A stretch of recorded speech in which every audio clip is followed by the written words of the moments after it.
Okay, so now we're recording. Okay, so just introduce yourselves so we know who you are.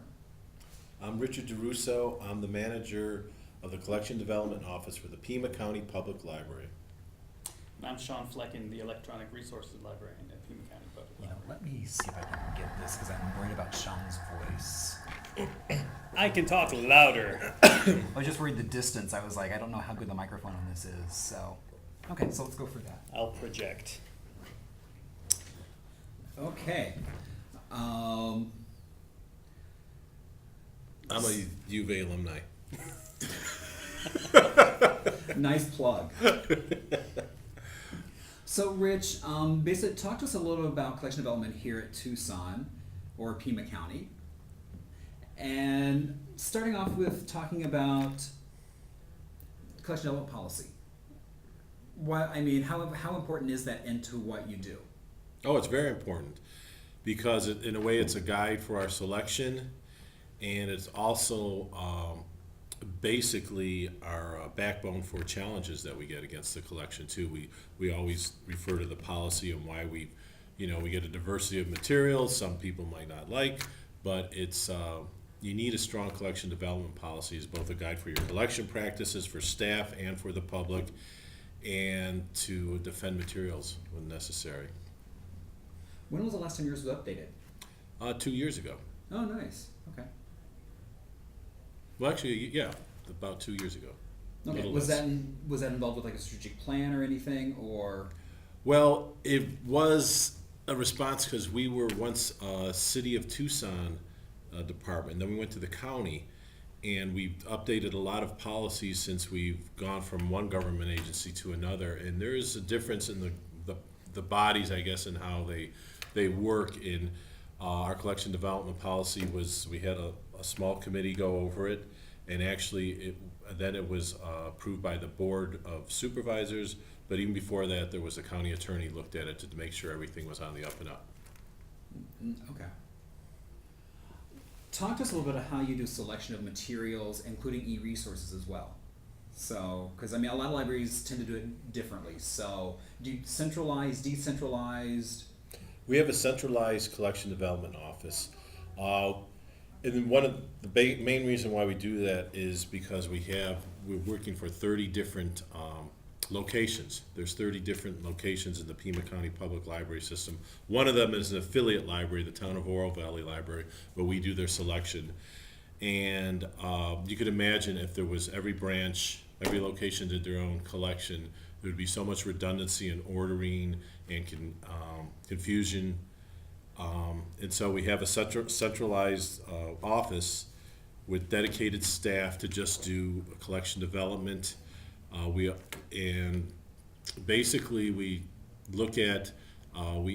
look at what's popular, what's current. We do retrospective collection development. We're a shared collection, which means materials are not assigned to a particular branch, and they can go from one to another. And once they land there, that's their home until they get checked out again and dropped off at another branch.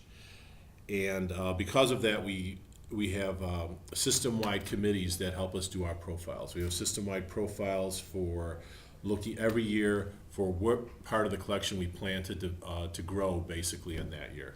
Obviously, we collect in all areas, but let's say for this coming fiscal year, we would want to increase more of our 500s or books on green living or our science fiction collection. Then we would put more resources into that.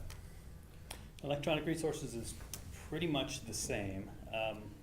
It's been pulled out a little bit from the rest of the collection development, but the overall process for figuring out what to get is essentially the same. It really, since it's mostly research stuff, it comes down more to getting a sense of what the public is asking for, what kind of questions they ask at the desks, and then trying to compare our database collection against the questions coming in and see that we have stuff to answer all the questions. And how do you do that? Excellent question. A lot of stuff is basically comes from talking to the people on the desks. I go out and do trainings for organizations around the community, talk to the schools, talk to the staff. I work on the desks on a not frequent but occasional basis, just to get a sense of what's going on. We do actually get a lot of feedback just directly from the public, who sends emails, requesting particular products. A lot of times,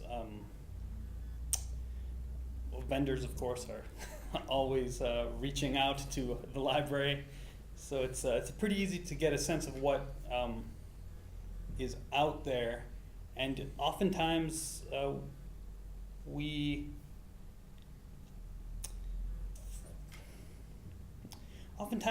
pursue a new database when the library decides to try to position itself a certain way in the community. For example, we wanted to be partners with the literacy community in Pima County, and so we looked for online resources that could help with English as a second language. So a lot of times that's really what drives the collection development for databases. In the strategic direction. Yeah, the strategic plan. So what are some of the sources that you use to select resources, whether it be a physical item or whether it be an e-resource? I mean, like, do you use book list, library journal? Yes, we do. We also have, we legally we're bound with Baker and Taylor, and they supply us with carts of materials. And we review the items in the carts. A cart can contain anywhere from 10 items to sometimes we've had as many as 300, which is a little much. But and then we review those items in there. Also, we review library literature. We have even the local newspaper reviews local authors, and we obtain those materials. We've set it up so we're working with local bookstores, and we just started at the beginning of this fiscal year working with 2 local music stores to get local, sorry we're using the word, area music, I should, because Tucson's got a pretty good music scene. There's a lot of bands here. We want to obtain their CDs. So we have a variety of sources, and we do have input both from the staff and the public. Public requests, we've actually have a good chunk of money that just goes to pay for materials that the public has requested if they're available. And the process for databases is it's actually a little easier in that regard, because you don't have to necessarily stay so on top of what is out there. The county procurement process requires that we do an RFP, or request for proposals, on any kind of database products that we want. So for us, it's more a question of determining what the need is and coming up with a good set of specifications so that whatever vendor replies to our request, we know that if they meet the specs, they will be giving us a product that we can use. Usually we do include an element of a review. We'll open up a trial to the staff as part of the procurement process. But for the most part, it really